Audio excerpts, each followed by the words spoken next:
Yang jelas pesan Presiden, hal-hal yang perlu diperbaiki segera diperbaiki, ya.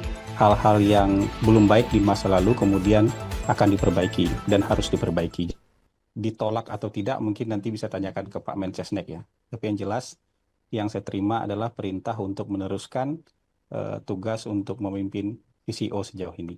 Berarti pesan untuk meneruskan itu disampaikan secara langsung oleh Presiden atau dari Kementerian? Kita bicara hal-hal yang umum soal negara dengan Presiden, tapi kemudian perintah untuk meneruskan itu disampaikan oleh Mensesnek dan Seskap. Tapi untuk kedepannya dari Pak Presiden sendiri ada mungkin tambahan evaluasi untuk komunikasi Presiden pemerintah? Yang jelas pesan Presiden, hal-hal yang perlu diperbaiki segera diperbaiki, ya. Hal-hal yang belum baik di masa lalu kemudian akan diperbaiki dan harus diperbaiki. Jadi perintah Presiden itu lebih umum kayak gitu. Soal pengangkatan jubir istana, Pak. Kan Kenapa? nanti, kata Pak Prasetyo Hadi, ini nggak akan tumbang tindih antara PCO dan jubir istana. Berarti tupoksi PCO apa, tupoksi jubir istana? Karena sebenarnya kalau tupoksi kantor komunikasi Presiden kan sudah dituliskan dalam Perpres. Dan pejabat paling senior di istana itu kan Menteri Sekretaris Negara. Jadi sebenarnya Menteri Sekretaris Negara bisa bicara apapun. Karena dia pejabat yang paling senior di istana. Kalau kita kan memang harus diberikan label komunikasi, baru bisa bicara. Dan di kantor ini kan nggak semua orang bisa bicara. Jadi kita memang konsisten aja dengan tugas dan fungsi yang diamanatkan oleh Perpres nomor 82, mengkomunikasikan informasi-informasi yang sifatnya strategis yang terkait dengan Astacita, terkait dengan program hasil terbaik cepat, terkait dengan program prioritas. Jadi kira-kira ruang lingkup amanah Perpres untuk kantor komunikasi ini yang sering kita sebut dengan 8-17-8 itu. Tapi ya kalau Mensesnek itu juga bisa bicara apa saja karena beliau yang paling tahu semua kebijakan pemerintah.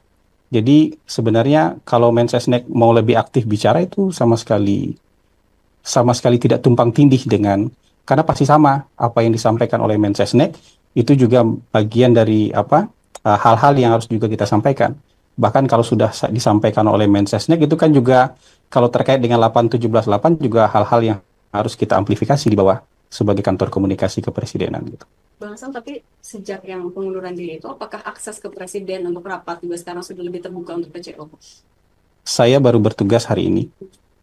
Jadi kemarin saya ikut rapat kabinet, hari ini saya mulai ngantor lagi. Ya, gitu kira-kira. Memastikan komunikasi atau hubungan dengan istana masih berarti baik-baik aja ya Bang? Hubungan tidak ada masalah. Jadi maksud saya gini, teman-teman kemarin itu ada hal-hal yang mungkin memang tidak bisa saya atasi sama sekali. Dan ini bukan bukan kemarahan, bukan ngambek, bukan hard feeling, itu enggak. Jadi kita kan memang harus tahu aja batas kita sampai di mana untuk melakukan ini. Tapi dari Bapak Mensesnek dan Bapak Seskap kemudian menyatakan bahwa hal-hal yang kemarin kemudian tidak bisa diatasi, beliau berdua akan bantu mengatasinya. Gitu.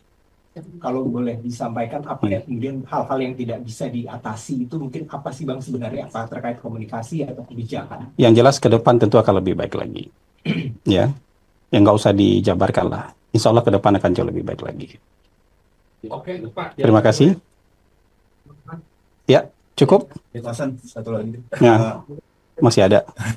Ya. Penasaran mungkin apa yang pada akhirnya membuat Bang Hasan ini menerima lagi ditunjuk sebagai kepala PCO? Saya kan loyal sama Presiden. Jadi tahu diri itu bukan sesuatu yang bertentangan dengan loyalitas kan. Tapi begitu diperintahkan untuk melanjutkan, ya sudah kita sebagai bawahan beliau, sebagai anak buah beliau ya patuh untuk melanjutkannya gitu.